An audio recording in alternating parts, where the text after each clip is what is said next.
Eu creio. Você crê, irmão? Amém. Tá fraco. Você crê, irmão? Amém.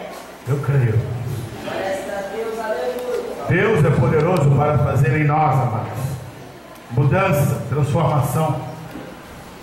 E é interessante que eu nem tinha compartilhado com a Rose que eu iria estar ministrando hoje. E esse cântico fala exatamente isso, de dar volta por cima, e é o que eu quero pregar hoje. Deus está nesse negócio. E eu creio que hoje Deus quer te desafiar. Eu tenho uma palavra aqui que é de desafio. 2016 está terminando. Estamos no último mês, a última Santa Ceia, e é o momento de nós estarmos refletindo. Jesus não voltou ainda. Significa dizer que ainda estamos aqui, mas porém com um certo sentimento para alguns de alegria, de júbilo pelas realizações de 2016. Porém também existem aqueles que estão fechando 2016 com um sentimento de frustração. O que eu fiz com os 11 meses que passaram? O que houve? O que ocorreu? Ei, amados, Deus quer proporcionar para nós mudança. Eu quero falar hoje de crescimento, dos desafios que o crescimento traz para nós, porque crescer é a ordem de Deus. Quando o Senhor formou o homem, formou a sua criação, a ordem dele foi o quê? Crescei, frutificai, multiplicai. Dentro do prospecto de Deus não existe estagnação. Tudo o que Ele fez cresce, desenvolve. Isso é projeto de Deus, amados. Porém, antes de entrar na palavra, quero fazer aqui uma ressalva. Existe uma diferença muito grande naquilo que cresce na ordem natural e naquilo que cresce na ordem espiritual. Na ordem natural das coisas, uma semente, desde que tenha os nutrientes necessários, terra, sol, água, luz, vai crescer naturalmente, vai desenvolver. Porém, no plano espiritual, na vida espiritual não é assim. Na vida espiritual cresce quem busca, cresce quem quer, cresce quem se entrega, cresce quem caminha com Deus. Todos nós fomos beber um dia. Que é isso, pastor? A Bíblia diz que aquele que não nascer de novo não pode ver o reino de Deus. Não pode. Então todos nós nascemos, e significa dizer que todos nós nos tornamos recém-nascidos. E como recém-nascidos, vamos tomando leite, vamos desenvolvendo, vamos crescendo. Agora, porém, no mundo espiritual, escuta isso: tempo de crente não te torna maduro, tempo de crente não te torna alguém que cresceu. Nós temos hoje uma inanição bem grande no seio da igreja. Temos hoje, aparentemente, alguns que são eternos bebês, que não crescem, que não desenvolvem, que não seguem rumo àquilo que é o propósito. Precisamos avaliar, rever as nossas posturas, porque nem sempre, querido, anos de evangelho vai significar crescimento real e genuíno. Eu quero convidar a igreja para se colocar de pé, e vou os convidar para abrir vossas Bíblias. Livro de 2 Reis, segundo livro de Reis, capítulo 6, do versículo 1 ao versículo 7.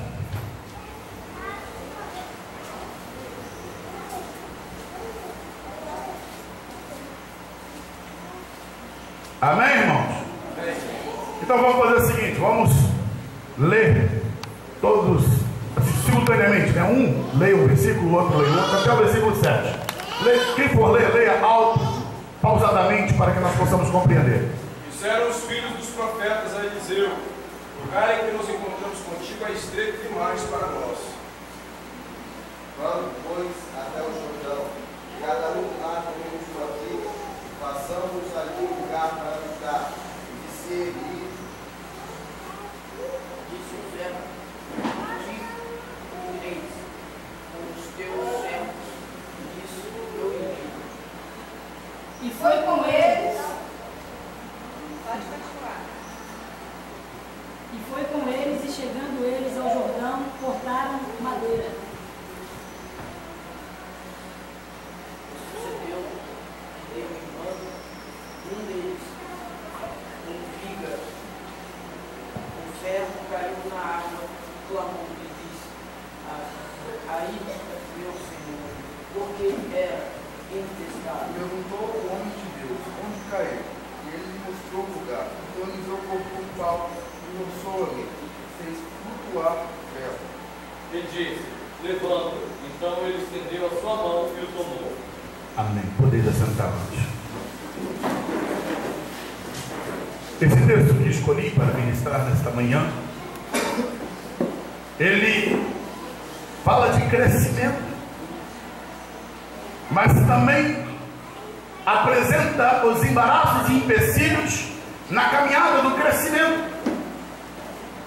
Um texto que, diferentemente dos grandes milagres operados por Eliseu, mas que tem para nós profundas lições, pois vemos aqui um filho de profeta. Filho de profeta não significava dizer geneticamente. Filho de profeta era uma expressão usada para aqueles que eram chamados de alunos, aqueles que serviam os profetas, aqueles que estavam na escola dos profetas. Escola de profeta que foi fundada por Samuel e estendeu-se então por vários líderes. O antecessor foi Elias. E aqui cabe aqui um ponto para ser ressaltado. No tempo de Elias, Jezabel perseguiu os profetas, matou os profetas, e nesse período, toda e qualquer atividade de culto a Deus tinha que ser escondido. Por isso, os filhos de profeta passaram por momentos complicados. Mas no tempo de Eliseu, já havia um outro momento. Eliseu trouxe uma renovação do culto a Yahvé, e a escola de profeta agora estava crescendo. O número de candidatos a estarem ali cresceu, desenvolveu. Houve uma chegada de maior número de pessoas. E é interessante olhar que no final do capítulo 5 nós temos aqui um caso exageradamente complicado, porque o servo de Eliseu, Geazi, foi tomado por lepra, foi tomado de uma condenação, e mesmo assim a exclusão de Geazi do grupo por causa da lepra não impediu a continuidade do crescimento do grupo. O grupo continuou crescendo, desenvolvendo. E aqui, irmãos, tem inúmeras lições. A primeira lição que eu quero, se você permanecer com a tua Bíblia aberta, porque vamos desenvolver aqui textualmente em cima desse texto. Olha o que diz a palavra. Disseram os filhos dos profetas a Eliseu: o lugar em que nós encontramos é estreito demais para nós. Eles foram até Eliseu e disseram: olha, esse lugar está estreito, está pequeno, está apertado. Eles estavam agora colocando diante de Eliseu que tinham uma necessidade de mudança. Eu quero, nesta palavra, querido, que você aplique isso para você. Não tem essa postura, não. Isso aqui é para fulano. Isso aqui é para... Não, assuma para você. Porque quando eu estava preparando essa palavra, eu estive olhando para mim, para a minha vida, para o meu ministério.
perceberam que tinha uma situação que precisava ser resolvida. Isso significa ter visão. Quero chamar a sua atenção aqui. Como é que você está conseguindo olhar a sua volta? Como é que está a sua família, seu casamento, seu trabalho? Como é que está você como igreja? Sua relação com Deus? Tá boa? Ou está estreita? Dá para crescer mais ou você está limitado? É preciso, amados, que tenhamos discernimento e enxergar aquilo que está à nossa volta. Tem uma outra questão, às vezes nós até enxergamos, mas não queremos assumir. Não queremos dar o diagnóstico. Não queremos ser realistas conosco mesmo. Aqueles homens enxergaram que tinha uma necessidade, e aí o que eles fizeram? Tomaram iniciativa. Foram até o profeta e disseram para ele: olha, nós percebemos que esse lugar está pequeno, nós percebemos que esse lugar aqui não dá para continuar, nós precisamos ampliar, precisamos construir um local maior. Eles tiveram, queridos, uma iniciativa. E aqui eu aprendo. Eles, sendo os liderados, foram até Eliseu e reconheceram que tinha uma necessidade que tinha que ser mudada e propuseram-se em fazer a mudança. Sabe o que está faltando hoje? Essa postura de reconhecimento. Que é eu que tenho que fazer, que você que tem que fazer, querido. Sabe qual é a grande desculpa? A desculpa nossa é que alguém tem que fazer para nós. A grande desculpa que nós colocamos é que alguém tem que tomar a iniciativa.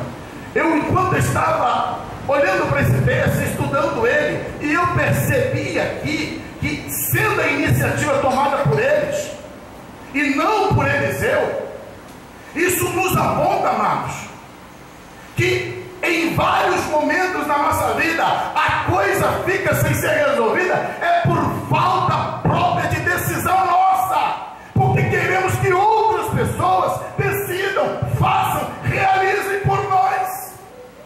Quantos maridos que estão travados, que não crescem, que não desenvolvem, porque espera que a esposa tome a rédea? Não, é ela que tem que fazer, é ela que tem que ir. Ou o contrário, quantas esposas que deixam de crescer, de desenvolver, enxergam que precisam, mas não, o marido é o sacerdote, o marido é o líder, o marido que tem. Ei, amado, esse texto aqui está mostrando quem era o líder? Eliseu. Mas quem foi que tomou a iniciativa? O espírito de profeta. Quem quer mudar, querido, não coloca obstáculo na vida. Quem quer viver mudança não fica esperando por A, B, C, D. Toma atitude. Quantas coisas que na igreja deixam de ser feito, por quê? Ah não, o pastor não fez, fulano não fez, Beltrano não fez. Querido, é preciso tomar atitude. Atitude de enxergar, de perceber, de ter percepção, de ter visão. E o que eles fazem? Ao reconhecer, né, que havia uma situação para ser resolvida, que era o crescimento, a ampliação, eles tomam a decisão de ir comunicar isso a Eliseu.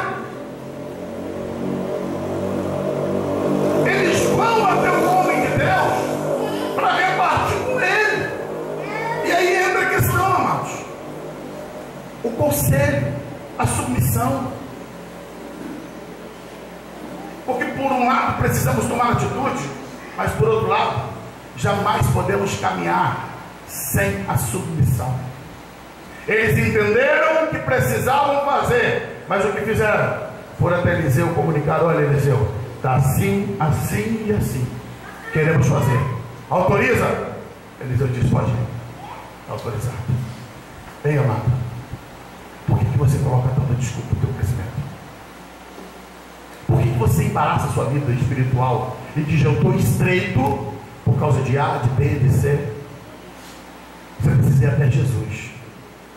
Você precisa ir até o Senhor e colocar: Deus, eu percebo que a minha vida está estreita, eu percebo que eu estou pequeno, que eu não estou crescendo, que eu não estou desenvolvendo, mas você só vai conseguir mudar primeiro quando você reconhecer isso. Se não houver reconhecimento, não tem ampliação, não tem crescimento, não tem desenvolvimento, porque só vai mudar, amado, a partir do momento que você tem o diagnóstico correto, acertado. Agora, lembre-se, para você ter um diagnóstico, você tem disposição para trabalhar, porque a Bíblia diz que eles não apenas murmuraram, né? Eles não tomaram, melhor, vamos corrigir, eles não apenas reconheceram que tinha um problema e foram murmurar, não, eles reconheceram que tinha um problema e tomaram atitude com proposta. A Bíblia diz aqui que eles foram até Eliseu com uma proposta. O versículo 2 diz assim, ó: vamos até o Jordão e tomemos de lá, cada um de nós, uma viga, cada um tomemos de nós lá uma madeira, vamos para o Jordão, porque vamos construir. O comodismo, irmão, a letargia, a inércia, a procrastinação são elementos pela qual destrói o crescimento da igreja. Quantas pessoas até enxergam: olha, precisa ser feito isso, precisa ser feito aquilo, mas são acomodadas. O comodismo é um dos grandes empecilhos da igreja hoje. E quando falo igreja, eu falo no sentido geral, não apenas de Cobilândia, eu falo no sentido generalizado. Quantas pessoas que se acomodaram e que hoje não tem mais a predisposição de fazer a obra de Deus. A Bíblia está dizendo aqui que eles, ao plural, vamos, não é um isolado, vamos ao Jordão e tomemos, olha a palavra, cada um de nós. Isso quer dizer, todo o grupo estava movido para a ampliação, para o crescimento. Todos eles estavam desejosos que as coisas acontecessem. Eles tinham a percepção de que todos juntos iriam fazer melhor a obra. Se nós dermos as mãos, irmãos, se nós nos unirmos, ainda nesse mês que falta de 2016, poderemos fazer grandes realizações para Deus. Podemos realizar muito para o Senhor ainda. Temos muito que crescer, temos muito que desenvolver. Agora é preciso que saiamos do nosso comodismo. É preciso que tomemos a postura de vivenciar aquilo que é o chamado, aquilo que é o desafio de Deus para nós. Foram ao líder, e o líder disse: ide. É o que Jesus disse para nós, amados: ide. O imperativo de Deus para nós é: ide, fazer discípulos de todas as nações, ide, por todo mundo pregar o evangelho a toda criatura. A ordem já foi dada, e a pergunta é: por que estamos parados? Convidaram Eliseu. O versículo 3 diz: olha, Eliseu, vamos conosco. Eliseu, queremos a sua presença. E eu acho lindo isso aqui, pela comunhão que havia entre os filhos dos profetas e Eliseu. A comunhão que tem que haver entre a igreja e o pastor, entre os líderes e os liderados. Essa comunhão é necessária, amados. Comunhão essa que tem que ser desenvolvida. E eu vejo aqui que da parte de todos liderados, eles não tiveram problema em convidar Eliseu. Lembrando que Eliseu ali seria a postura de corrigir erro, seria a postura de trazer as coisas para o curso, mas eles estavam dispostos a fazer o melhor. E por isso convidar Eliseu: queremos a sua presença conosco, vamos conosco. E a Bíblia diz que ele diz: amém, estou indo, vamos junto, porque tudo é para Deus, amados. A glória é para Ele, o poder é para Ele, todas as coisas que realizamos é para o Senhor. eu aprendo aqui que tem espaço para todos trabalharem. A obra é grande, a seara é muito grande, mas infelizmente os ceifeiros são poucos. Avancemos, versículo 4, leia para nós aí. E foi com eles chegando ao Jordão, cortaram madeira. Eu preciso avançar nessa palavra. E aqui chega um ponto que é crucial. Eliseu foi. Chegaram ao Jordão, significa dizer que primeiro tiveram percepção, discernimento, precisavam crescer. Se uniram e entenderam isso. Depois foram até Eliseu. Mas aqui tem um avanço, amados. Chegaram ao local de trabalho, conseguiram chegar até o Jordão. Ei, igreja, eu vou parar nesse ponto aqui e vou dizer: quantas pessoas que nunca conseguem chegar no local onde tem que trabalhar. Sabe por quê? Porque só fica na ideia, só fica no sonho, só fica aqui na percepção. Amado, em nome de Jesus, não guarde o teu sonho, porque ele não vai servir para nada na sepultura. As suas ideias não vai ter valor nenhum na cova. É preciso colocar na prática, amados. Se eles ficassem apenas aqui com a ideia, com o conceito, nunca teria ocorrido a mudança. Mas a Bíblia diz que eles chegaram até o Jordão, foram para o local planejado, e estando eles no Jordão, o que fizeram? Cortaram madeira, porque esse era o objetivo: e cortar madeira, preparar as vigas para a construção. Visão sem ação vai virar utopia. A visão sem ação não tem significado. Toda visão precisa de ação. Tem que se tomar a iniciativa de fazer, tem que tomar a iniciativa de ir. De nada vai adiantar, amados, temos uma bela visão, temos belos sonhos, temos um grande projeto, se não trabalharmos para que essas coisas sejam executadas, se não fazermos com que essas coisas venham a acontecer. Foram até o Jordão, juntamente com o profeta.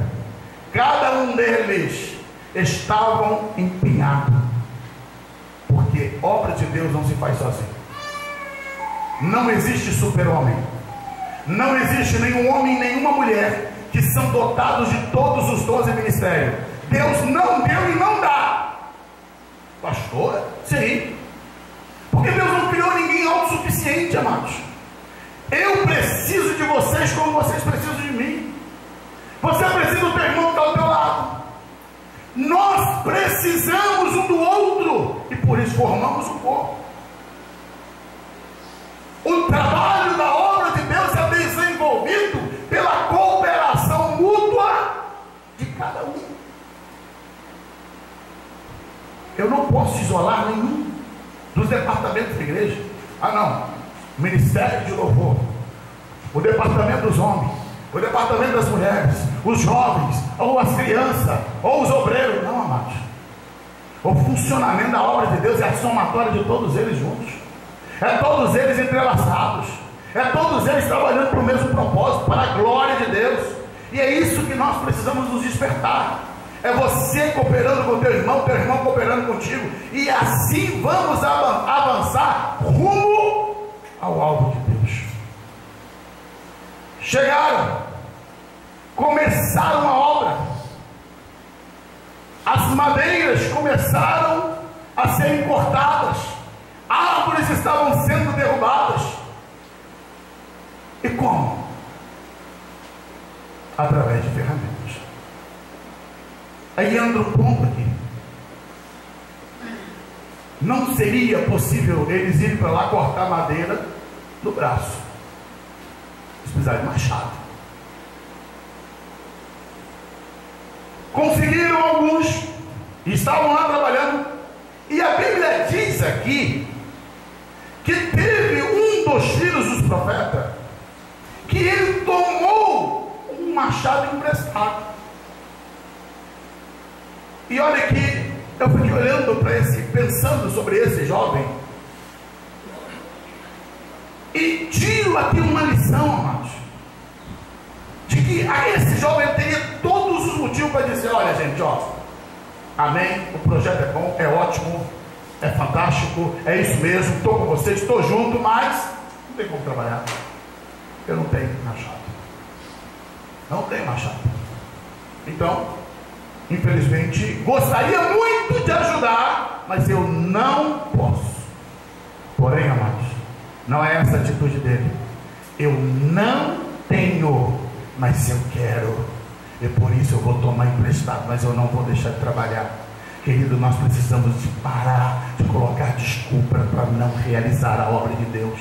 Quando nós queremos realizar a obra, nós passamos por cima de obstáculos, de problemas, de situações, e vamos realizar aquilo que Deus tem para nós.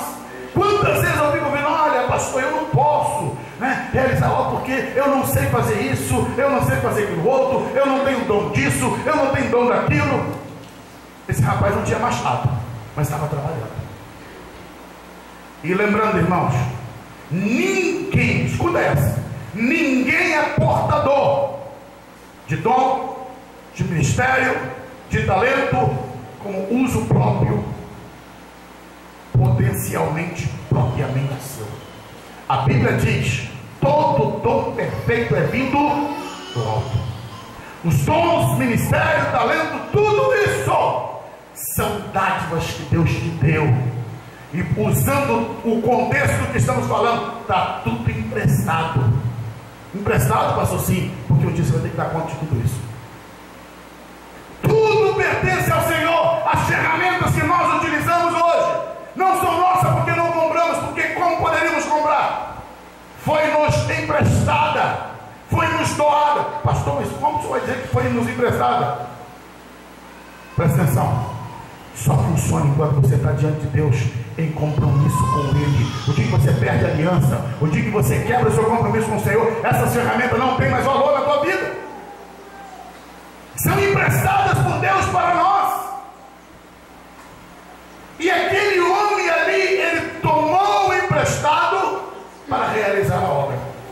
Não quis ficar parado, não quis ser alguém que assistia, ele queria ser alguém que estaria participando. Mas agora vamos analisar um outro ponto. Estando trabalhando ali, no ato de cortar madeira, não sabemos quantas ele já tinha derrubado, não sabemos se ele estava trabalhando. Em um dado momento, amados, tem um acidente. A Bíblia diz que o ferro do machado soltou-se do cabo e caiu no rio. Perdeu a haste do machado, perdeu a parte principal do machado. Agora estava diante deles ali um impasse, paralisação da obra. Por quê? Porque o machado caiu. Irmãos, fazer a obra de Deus não significa dizer que você está blindado de problema, não. Quando você se predispõe a fazer a obra do Senhor, não significa dizer que você não vai enfrentar obstáculo, não. Estamos cercados, irmãos, de obstáculos. Estamos cercados de situações.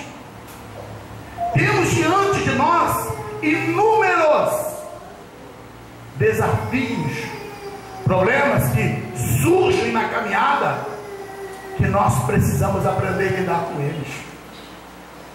Quantas pessoas que desanimam por causa dos obstáculos, por causa dos problemas, por causa das crises que chegam. Aqui, em meio a um grande projeto, houve um acidente.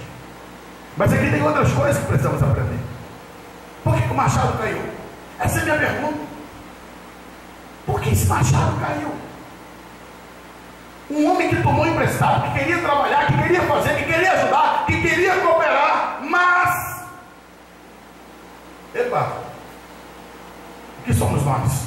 A somatória de virtudes e de defeitos. É virtuoso olhar para aquele em que pela qual estava tomando o machado emprestado, mas também é preciso notabilizar aqui alguns pontos que saíram errados. Escuta isso. O machado, ele não solta do seu cabo sem dar indícios que isso vai acontecer. Quem trabalha com ferramentas sabe disso. O martelo, quando vai soltar ele do cabo, ele vai dar uma folga, vai dar aquele ruídozinho, está demonstrando que tem algo errado. Não solta-se de vez, tem indícios. Era preciso que aquele homem parasse seu trabalho, consertasse a sua ferramenta, para que o machado não caísse.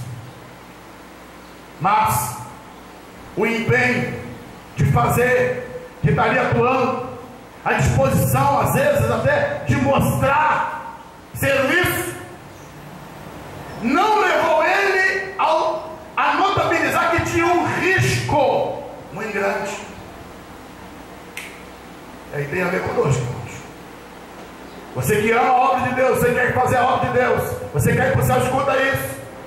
É preciso ter discernimento que tem coisas que você está perdendo na vida, tem coisa na sua vida que está folgado, que está frouxo, e que de repente vai cair, e você não está tomando nenhuma atitude em relação a isso.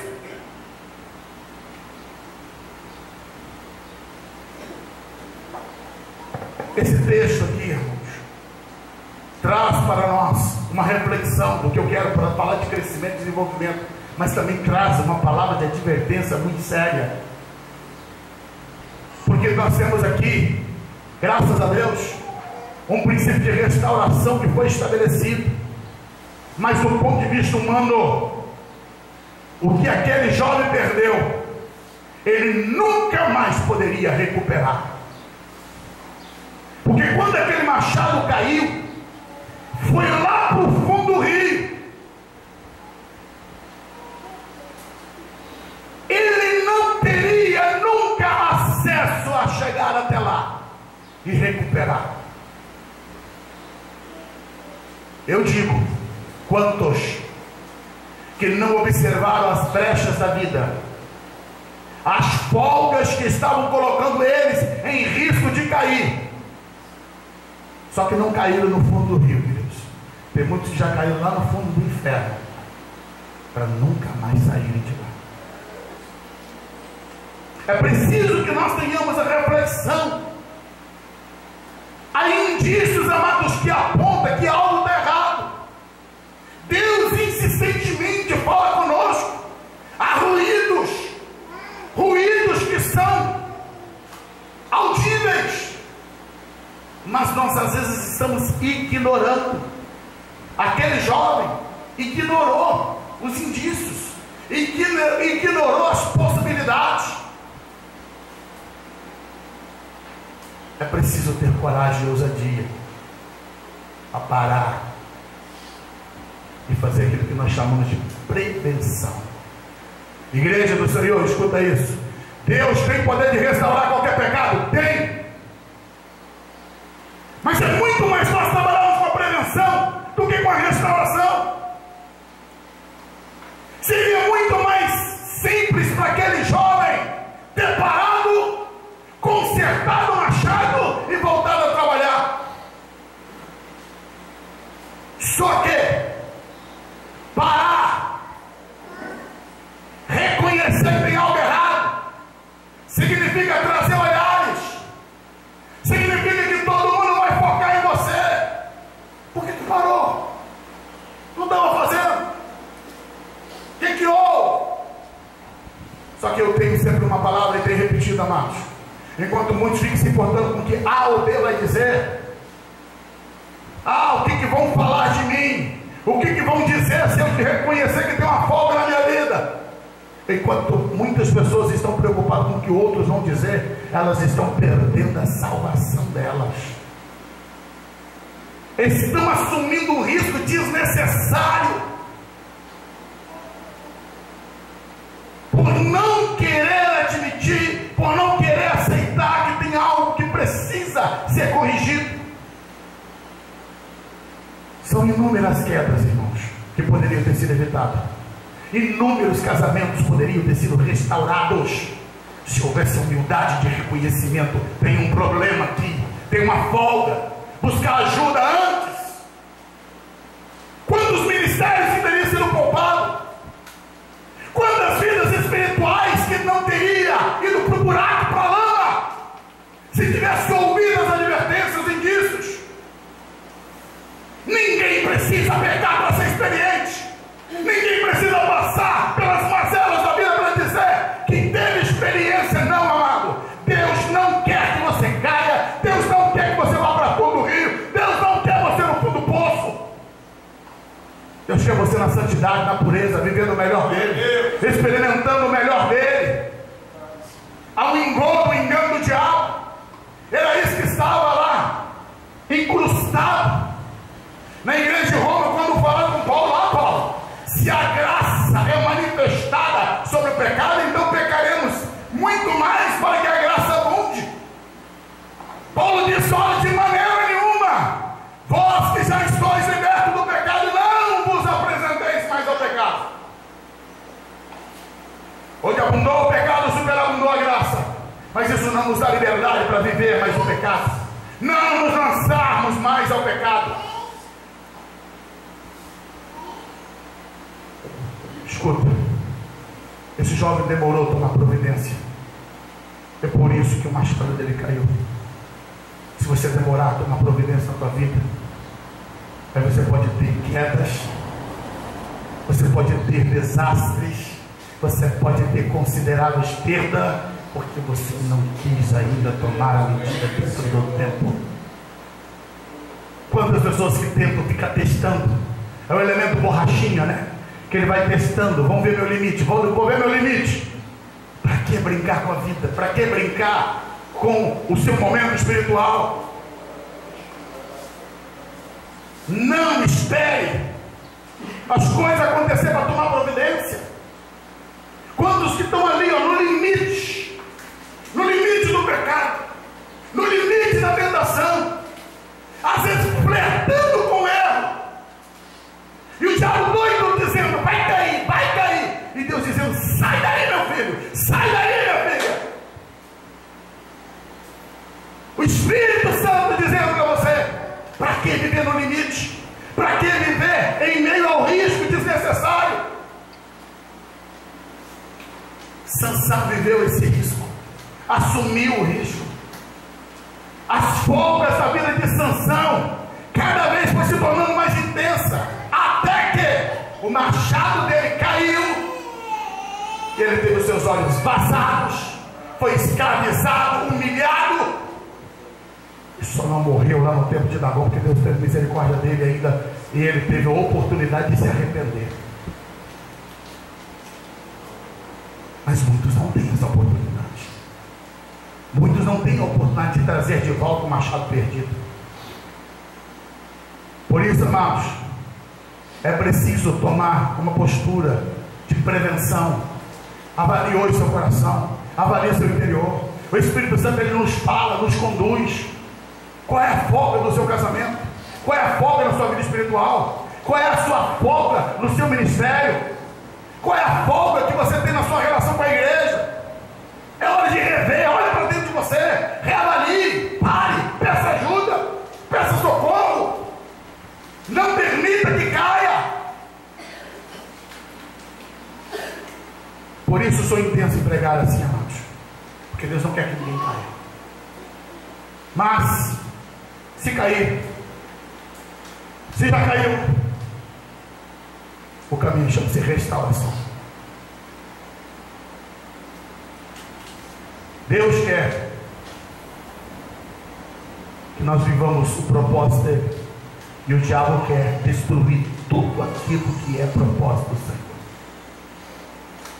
O diabo labuta arduamente para te ver na lona, no pecado, no fundo do poço, no fundo do rio, seja no fundo que quiser, mas ele vai labutar sempre para te ver na pior. Mas avançando para nós terminarmos, irmãos, esse jovem, quando o machado caiu, que ele só percebeu depois que o machado caiu, ele deu um grito.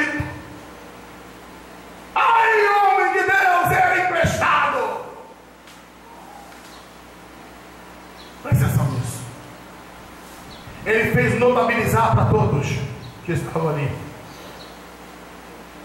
que ele tinha perdido a ferramenta dele. Esse é o primeiro passo para a restauração. Reconhecer que caiu o machado. Mas sabe o que acontece, irmãos? Infelizmente tem muita gente com cabo de machado na mão, batendo em madeira, fazendo barulho. Porque o cabo, se você tirar a haste do machado, ficar só com o cabo, quem está te olhando de longe, você está fazendo o mesmo movimento, querido. Você está trabalhando, só que não tem corte na madeira, não tem eficiência, não tem eficácia. Está batendo seco. Quem está de longe está ouvindo o barulho, está batendo, mas não está produzindo. Aquele jovem não ficou fazendo cena, ele não ficou fazendo apenas faz de conta, ele logo de imediato deu um grito: eu perdi a ferramenta de trabalho, perdi, estou inapto,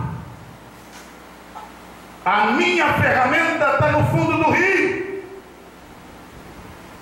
Mas quantos que, como já disse e volto a repetir, não admitem, não dão um grito, não se expõem,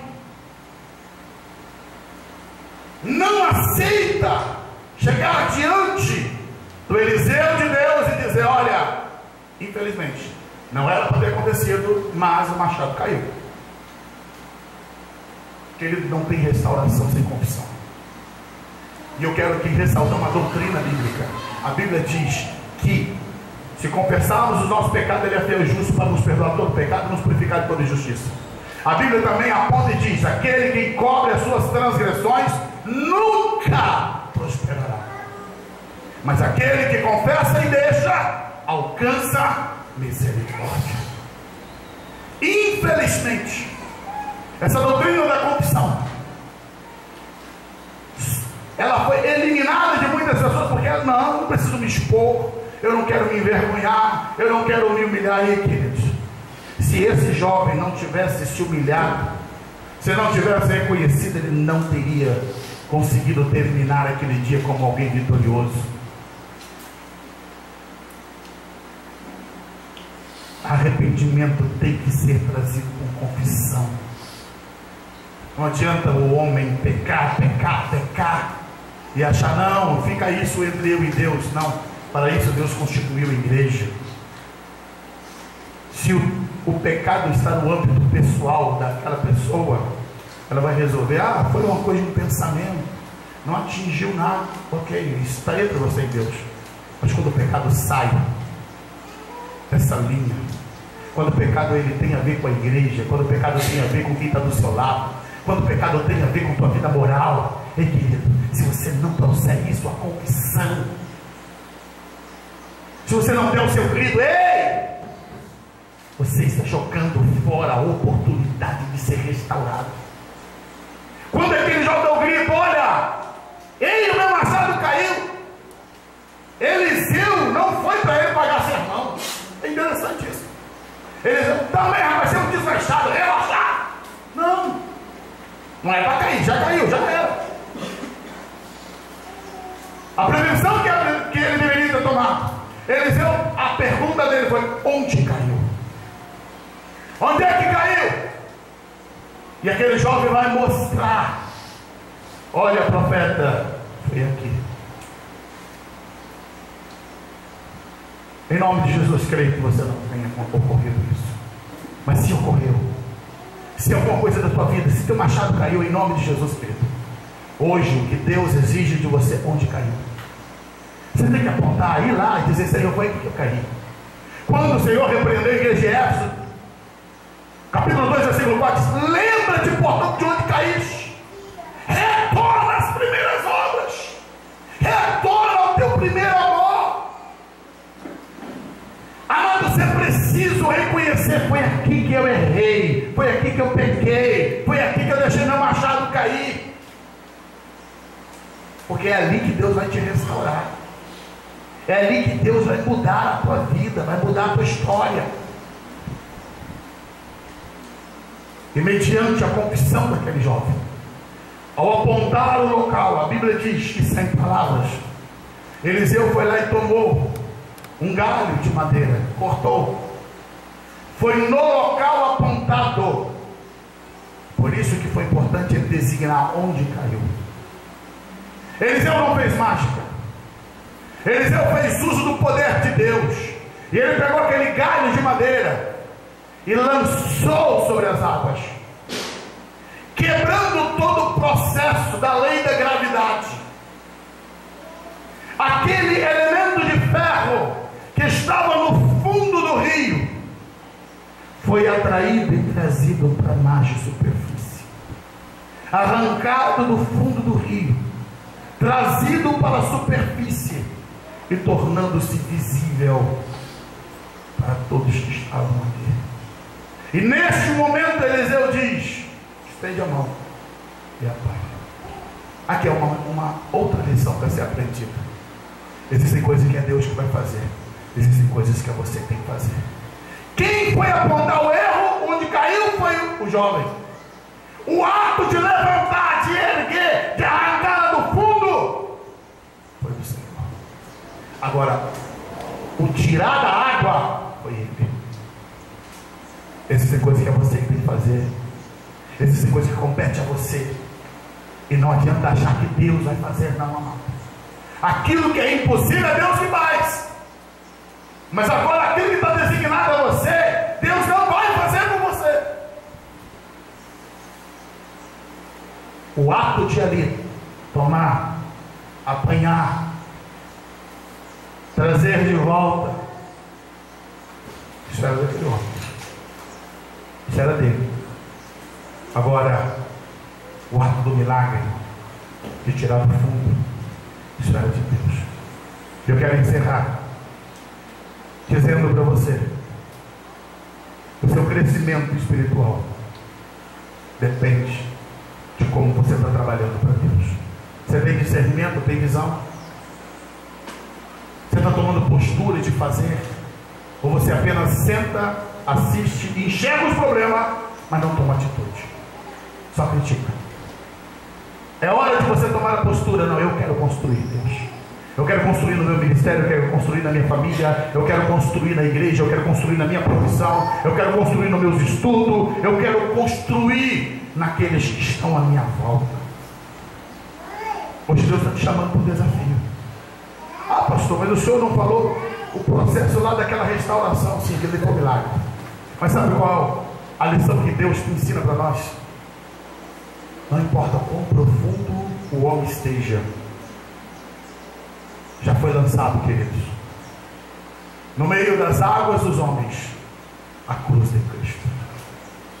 A cruz de Cristo foi lançada, onde não importa a profundidade do pecado que o homem esteja, a madeira, não a madeira em si, mas o símbolo do que a cruz significa, toma aquela vida lá caída, impossível de ser erguida, por si próprio jamais poderia ser levantado, mas o Senhor atrai com o seu poder, traz para cima, traz para a superfície aquilo que estava nas trevas, na lama, na profundidade. Agora pode ver o raiar da luz, pode enxergar o brilho do colorido das coisas que estão à volta. É esse poder que Deus tem para fazer em nós. A ação de Deus em nós é essa restauração, essa restituição, mas tem que ter postura de querer consertar os erros, de se arrepender, de confessar, de restaurar, de buscar trabalhar para Deus. Eu queria que você fechasse os seus olhos. Eu não sei como está você. Eu não sei como você se postulou nesses 11 meses de 2016. Talvez você está chegando nesse final de ano, e após essa palavra você percebeu que tudo que você tem na mão é apenas uma parte do machado. Porque o machado caiu há muito tempo. tinha percebido. Mas hoje Deus está falando para você que Ele tem poder de restaurar a tua vida. Ele sabe, conhece teu coração, sabe a tua sinceridade. Aquele jovem ele não queria ficar no comodismo, na inércia. Ele queria trabalhar, ele queria estar ali junto, mas ele errou. Ele cometeu equívocos. Mas o Senhor estava ali naquele dia para dizer para ele que ele tinha o poder de restaurar, por causa da confissão, o desejo dele de fazer de volta, trazer de volta o trabalho, a ação. Se até hoje algo na tua vida está caído, hoje Deus quer te erguer, te levantar. Porque 2017 vai começar a partir de então para você. Você não tem que esperar na 31 de dezembro, não. Deus quer começar um processo novo com você a partir de hoje. A partir desse momento, a partir de agora. É você ser restaurado na oração, na leitura da palavra, na comunhão com Deus. Chega de você ficar travado, impedido. Chega de você olhar e dizer: Senhor, não tenho ferramenta. Leva um pedaço por Deus, derruba para baixar. Hoje Deus quer te erguer, te levantar, restituir tua vida, restaurar você. O diabo quer ver você prostrado, caído, derrotado, humilhado. O diabo quer te ver você lá no fundo do rio, enxergando a tua incapacidade de sair. Aquele machado, claro que ele não tem voz. Óbvio que ele é um elemento inerte.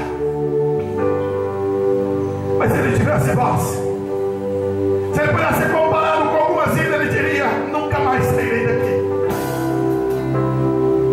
Estou fadado a ficar encrustado e terminado. Tudo no fundo do rio. Ele nunca, por mais que ele se esforçasse, conseguiria sair do fundo do rio. Assim é o homem quando ele está no pecado. Ele se esforça, ele diz: eu vou mudar, eu vou fazer diferente. Mas não há força nele, não há poder nele. Ai, querido, aqui é a ação de Deus. Quando o Senhor estende a mão para nós. Ei, quando o Senhor estende a mão para nós, Ele no seu poder, Ele nos arranca do fundo, Ele nos traz e faz emergirmos a superfície. E hoje Ele está dizendo para você: chega. Chega de ficar no fogo ir. Chega de ficar no fundo do poço. Chega de ficar sem pegamento. É hora de mudar e de experimentar o novo de Deus. É hora de experimentar um momento diferente com o Senhor. O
estão trabalhando. Eu te louvo, Deus, por aqueles que estão labutando, ouvindo a tua voz, por aqueles que estão, Senhor, fazendo a tua obra com amor, com dedicação, sem embaraço. Deus, fortalece essas vidas também em ti. Renova esses corações, que eles permaneçam, que eles frutifiquem e que tua glória resplandeça na vida deles. Livra, Senhor, a tua igreja dos embaraços.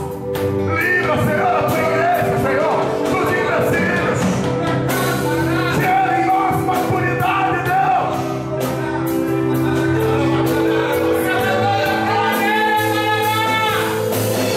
Queremos agradar a ti,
obrigado, Deus, pela tua palavra, pelo teu Espírito que ministra e fala conosco. Eu te agradeço, Deus, pela oportunidade que temos de ouvir a tua voz e sermos desafiados para mudar de vida. No nome de Jesus. Podemos viver uma mesmice, ou podemos viver um grande propósito. Tudo depende de como nós nos postulamos. Eu digo que a Bíblia fala assim, que quando um pecador se arrepende há uma festa no céu. Mas eu vou ser ousado em dizer para você, há uma festa no inferno quando um crente cai. Há uma festa no inferno, há uma farra no inferno quando o crente sai da posição dele. Porque são duas coisas que ocorrem. Primeiro, ele está perdendo a sua salvação. Segundo, ele deixou de ser uma ameaça para o inferno. Ele não vai causar estrago nenhum mais. E por isso, o inferno festeja quando um crente cai da sua posição espiritual. Avalie seu coração. Tenha a visão de Deus. Tem muito para ser feito, tem muito para se crescer, e que no nome de Jesus a igreja do Senhor viva isso. Vamos colocar de pé, amados. Chama o Ele, Elisângela, família.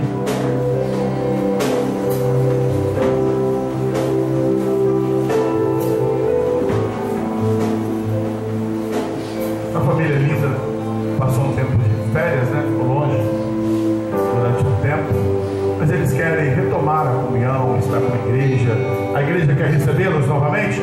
Amém! Seja bem-vindo. Vamos trabalhar no Senhor em nome de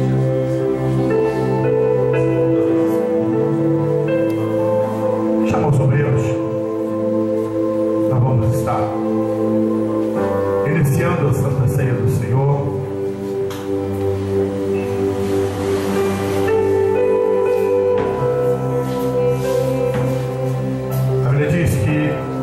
Na noite em que o Senhor Jesus foi traído, ele tomou o pão e, havendo dado graça, ele disse: tomai, este é o meu corpo que foi partido por vós.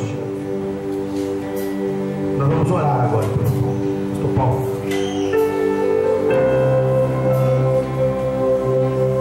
Oremos. Altíssimo e eterno Deus, Pai celestial, te glorificamos, ó Pai, te agradecemos por essa oportunidade, Senhor Deus, de estarmos aqui nessa comunhão contigo, de relembrarmos, ó Pai, aleluia, que somos corpo, participantes de ti, Senhor, que esse corpo um dia foi moído ali na cruz pelos nossos pecados. Oh, aleluia, podemos herdar a vida eterna neste momento, através do teu sacrifício, Jesus. Por isso nós te glorificamos e te bendizemos, em nome de Jesus. Queridos sentar, amados. Queridos, se tem alguém que precisa, sente no coração, eu preciso pedir perdão à igreja de alguma coisa aqui no teu coração, não deixe de cear, porque é muito explícito. Jesus disse que aquele que não come e bebe da minha carne não tem vida em si mesmo. O outro ponto que eu considero, se eu não estou apto, entenda isso, a cear com a igreja, que somos imperfeitos, querida, se Jesus voltar eu não vou subir, porque se eu não posso participar da ceia com a igreja local, como é que eu vou participar lá da grande ceia?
Anunciais a morte do Senhor até que Ele venha. E nesse momento nós estaremos participando da ceia do Senhor, porque aguardamos a vinda, a volta do Senhor. E enquanto Ele não vem, nós estamos aqui celebrando, anunciando que Ele morreu, mas ressuscitou para nos dar vida.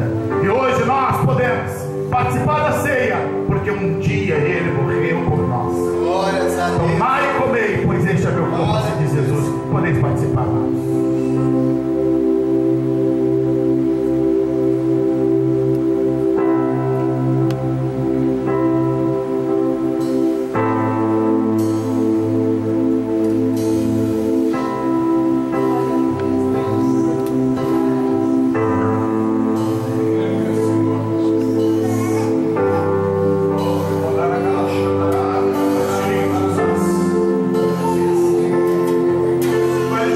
Senhor.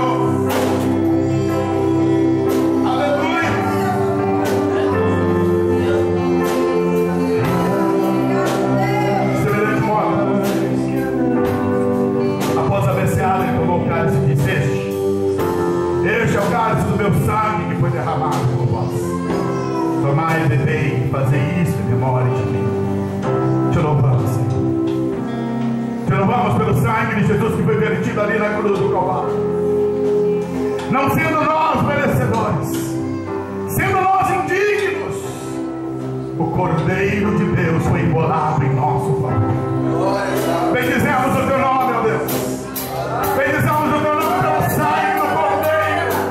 Sangue do Cordeiro que nos lava, que nos purifica de todo pecado, que nos habilita